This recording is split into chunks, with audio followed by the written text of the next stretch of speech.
ব্যাপার হইল নিহত হলর বৃদ্ধ মা বর্তমানে গুরুতর অসুস্থ। 4 সন্তানের মৃত্যুর খবর সইত নপারিবু এতেল্লাই ওই মারে এখনো পর্যন্ত ফলর মৃত্যুর খবর হওয়া নয়। মার মানসিক অবস্থা বিবেচনা করি এমপি সাহেবও মার লগে দেখা নগরী গেগুই হই পারিতুন।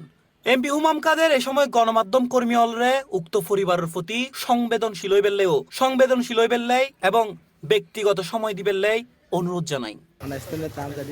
গত মঙ্গলবার উমানর মুলাদ্দা এলাহাত অসুস্থ বড় ভাই রাশেদুল ইসলামরে ডাক্তার দেহেবেল্লাই ক্লিনিকুত লই গেইল বাকি 3 ভাই শাহিদুল ইসলাম, সিরাজুল ইসলাম ও শহীদুল ইসলাম। ওই সময় চিকিৎসকর সিরিয়াল ফাইতে দেরিয়নে তারা গাড়ির ভিতর এসি চালাইরে বিশ্রাম লর। ময়না তদন্তের রিপোর্ট অনুযায়ী গাড়ির এসিত্তু নির্গত বিষাক্ত গ্যাস তারার শরীরত প্রবেশ করি ঘুমন্ত অবস্থাতেই সেরবেয়ুর মৃত্যু হয়।